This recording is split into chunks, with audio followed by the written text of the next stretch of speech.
ladies and gentlemen, and welcome to My Brilliant Talk Show. I'm Sibylla Melvin, and I'm here to talk about a social issue very personal to me: stereotypes. One of society's biggest problems is that people are defined by their sex, their place in the social hierarchy.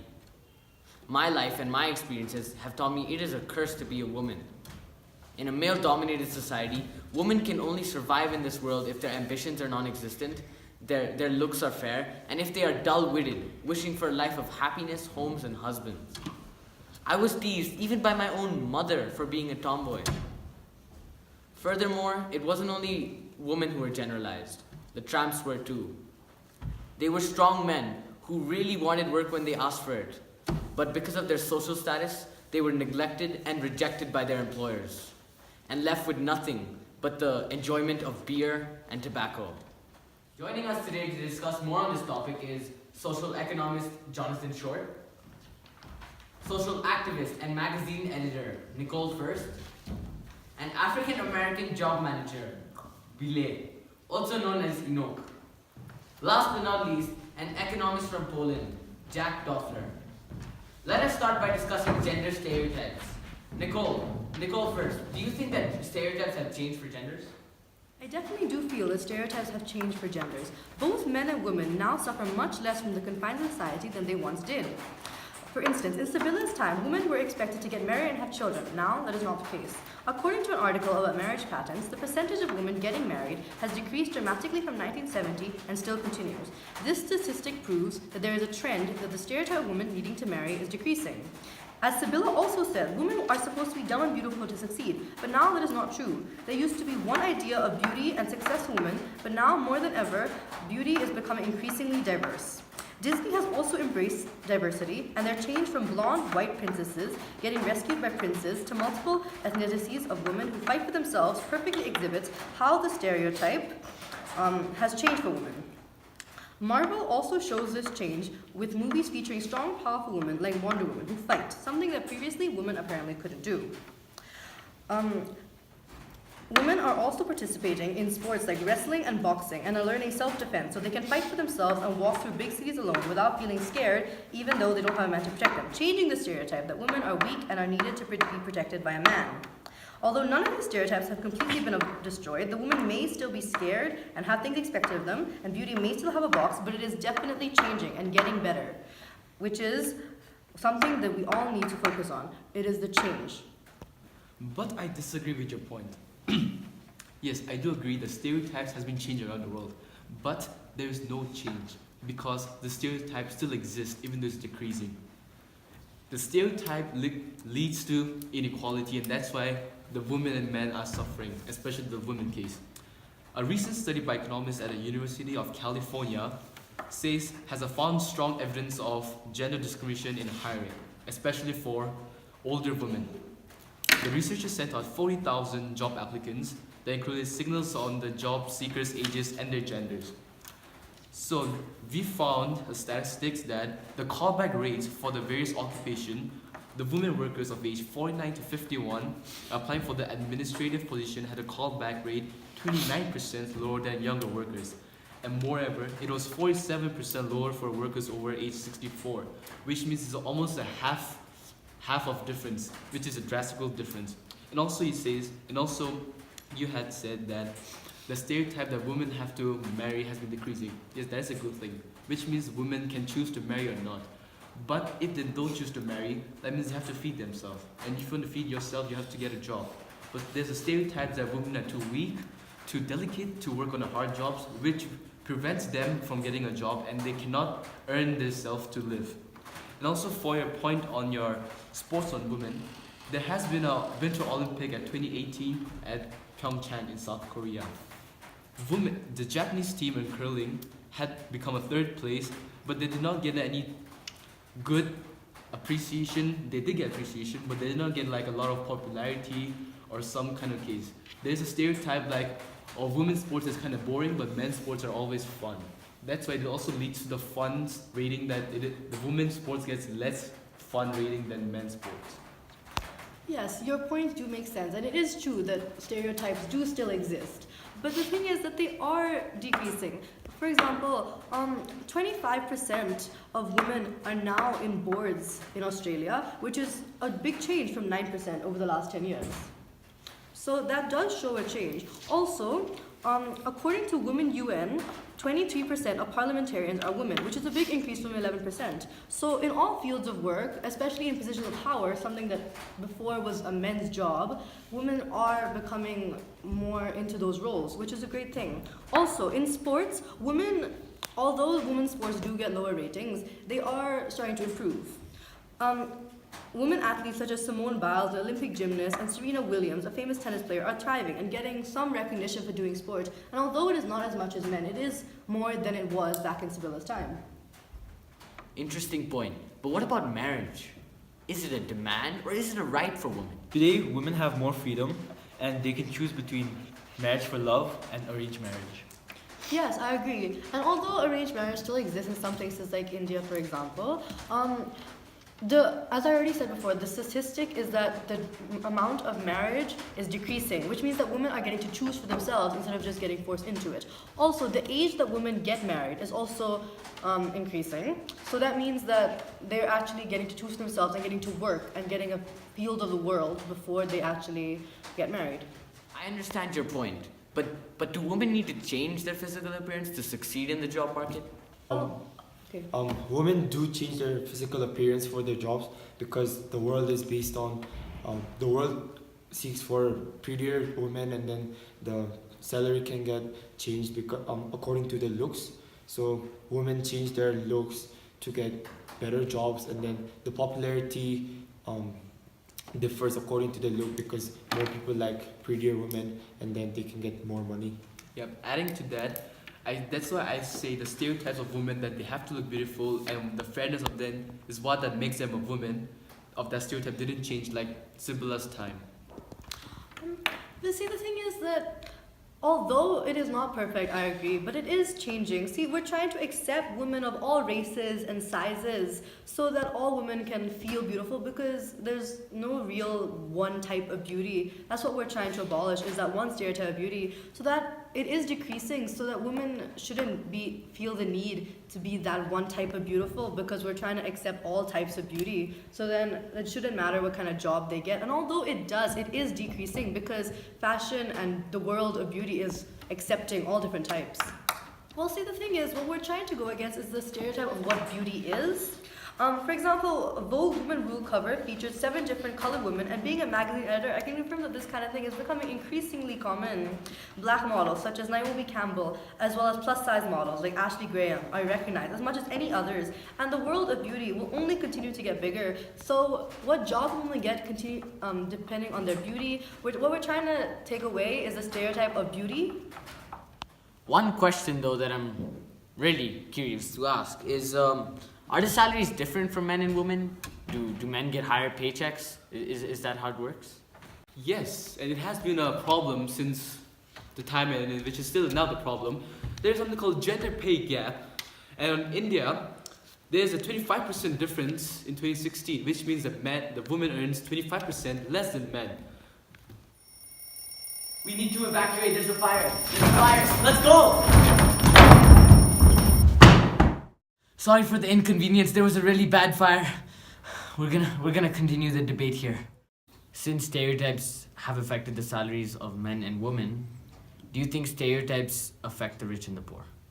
There are stereotypes that rich people are snotty, arrogant, dumb, selfish, and they do not care for the world. However, these statements are false, and many people, including the rich, do care for the world and all its inhabitants. In the US, an average philanthropist donates about $25 million over the course of their lifetime. And now philanthropists are increasingly focusing on initiatives that provide long-term solutions by allowing the poor to have opportunities through entrepreneurialism and using their own business judgments to measure the effectiveness of the philanthropist's achievements. Yes, but I disagree with Mr. Jonathan Short's point. Yes, there is stereotype of rich people that stink and snotty, but it's not important whether it's false or true. But I say it is false, but the problem is there is a stereotype about them. And I say the actions, the that rich people are doing are bringing this type of stereotypes that rich people are arrogant, stinky, and selfish. There has been a case in 2014 in South Korea about the Korean airline peanut case. There has been a case where the daughter of CEO of Korean Airlines have abused her power against an employee that she brought the wrong peanut in her seat, and she had to overturn the plane around when the plane was scheduled to go to overseas Korea. This has brought a lot of conflicts against the classes between the employers and employees. So to solve these stereotypes, which is not changing, the rich people has to be more careful of their actions and be more friendly to their employee instead of abusing their power and harassing the employees that they did something mistake of their job. But now governments are working to improve these types of situations of discrimination and improving the stereotypes. So, like for example, in the U.S., the Civil Rights Act of 1964 states that it is illegal to discriminate people based on their race, gender, or origin. And now the victims can sue their employer up to $300,000, and the employers have to reimburse the victims for whatever they took away from them. Mr. Jonathan, you said rich people aren't selfish today. But are there any selfless rich people helping the poor? Yes, there are selfless rich people who donate a lot of money to charity. For example, we have Manoj Bhargava, an Indian American philanthropist who, with a net worth of $4 billion, who pledged to give away 99% of his net worth to charity. He is committed to changing the world by giving away his stationary power generating bicycles to rural places in India. Okay, there are rich people devoted to helping the poor. I agree. But what about poor people? Are they undermined for their jobs? Is it only because of their social status? Poor people struggle every day with their money because they're afraid they might have to pay for unexpected stuff. Like sometimes they have to decide they have to pay for the electric bill, they have to pay for rent, they have to pay for food. Poor people have low self-esteem because like rich people look down on them and they eventually think the same. Rich people can make discrimination and stereotypes about poor people that they're lazy and unmotivated. Also, some people believe that it is their fate that they're born poor. However, these stereotypes are so wrong because so many poor people try to get jobs for themselves, but these stereotypes like disturb the poor people to get jobs. Like the stereotype that poor people are uneducated and they're not skillful, that's so bad. A lot of people believe that poor people's social status is possible to be promoted by working hard. As the world is developing and becoming more technological, more skillful and intelligent people are demanded. Education is a factor that provides the skill and intelligence, but poor people are not able to afford this education. Thus, another stereotype can be quoted that poor people cannot work well, unskillful and lazy when they actually cannot learn these advanced studies. In Hong Kong, poor people, Hong Kong, which is one of the most modern city, poor people are still able to get jobs because of lack of education and stereotypes that poor people are not work well, and then they're uneducated. Yes, but the thing is that the rich people are donating money and they're trying to give money to like organizations, and there's NGOs that give money to the poor because they understand that these stereotypes are false, because they know that poor people aren't actually dumb, they just aren't given opportunities, which is why they're donating money. So that shows that they understand the stereotype is false, so they're trying to change it, which shows a positive change. But that doesn't really make a difference because there's so many poor people that needs that support also, but then it's only like few rich people who are donating the money, so I don't think that makes any difference. So the stereotypes about poor people that they're lazy, they're unmotivated, like it hasn't improved at all. Oh my god. Alright guys, a heated argument like this, you need to take this outside. Let's go, man, come on, let's go. Moving on. Mr. Inok, what are the stereotypes involved in jobs? This is nonsensical that we're saying the world is changed about the stereotypes. We talked about the social issues, about gender, social hierarchy. But what is a factor that determines the inequality between them and makes a stereotype? It's the money. Money is a thing. Money, which is a salary that determines the social status. And job is a thing that determines the salary. And these stereotypes bring all the problems such as discrimination and inequality. Because of this stereotype, the world is not getting better, and there will always be a new stereotype targeted on a minority or some other groups. There has been and always a clash of groups. Let's say for the employers and employees. There's always been a stereotype between them which makes them a lot of conflicts between them. Just like I said to Mr. Jonathan Short about the Miss Heather Cho's Not Rage part in South Korea in 2014 about the Korean airline. And also for Miss First, I had to disagree in the point that the women were getting jobs, but they're not, because they have a stereotype that they're too weak to work. As I said, there has been a gender pay gap difference. It was 25% difference in 2016 in India. That's a lot, which means that when men are getting 1,000 rupees monthly salary, it means women are getting only 750 rupees. This is really not fair. And in a very high technological part of a job, for example, IT, women, the difference between the pay gap on men and women are 38.2% difference, which is a lot, we have to agree. And of course, we cannot forget the race part. The race is what making the world really hard. Just because of your race, people are getting a job. There has been a case where there's a racial discrimination and stereotypes about a race in Somali and Yemen. In Yemen, there is a paid domestic labor for women where a lot of people are needed. The middle-class employer would rather not take Yemeni women because they're considered unclean and not trustful to take the job. People would rather hire Ethiopian women which take a lot of expenses, which is really not sensible, because they're considered to be trustworthy and clean.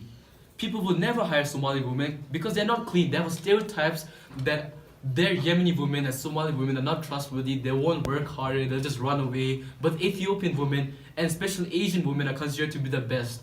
So that's why the people say they would rather hire them. This is really unfair, and and because of these stereotypes, not everyone's getting opportunity, which brings the gap between the rich and the poor, and the men and the women.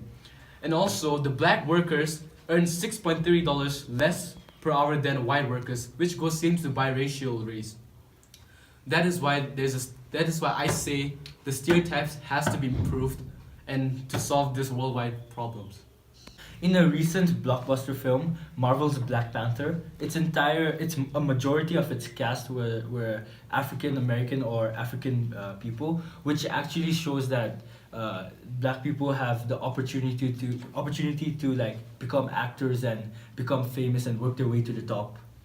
Yes, and this is such a contrast from the Jim Crow laws which were in US back in Sibylla's time, where there was so many cases of black people who were like so mistreated. For example, Emmett Till, a 14-year-old boy who was accused of wolf whistling at a white woman when he was shot, mutilated, and thrown in the river as a 14-year-old boy, but the people that did it were fined because they were white and he was black. And this shows such a difference from what happened in Sibylla's time to black people to what happens now as like the Black Panther movie. Talking about the Black Panther movie, that's only like few people, like few African American people. That's not the whole population of African American people. So I don't think that makes a difference in stereotypes that black people can get jobs. Yes, adding to that, Marvel's Black Panther film was done by a rich company which had a lot of money could do it, and especially it was a rich country, America. But as I said, in countries like Yemen, where they're still struggling for economic crisis, they still have a lot of problems with black people, or could be like African race that has a lot of stereotypes, so people cannot get a job.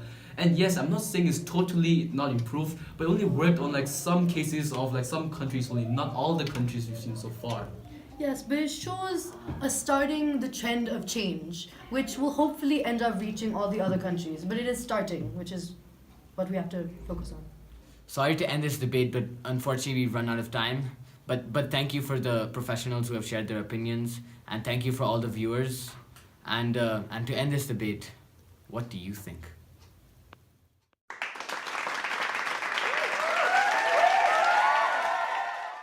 Moving on, Mr. Enoch, you're an African job manager. You must have faced plenty of stereotypes. Okay, God, that's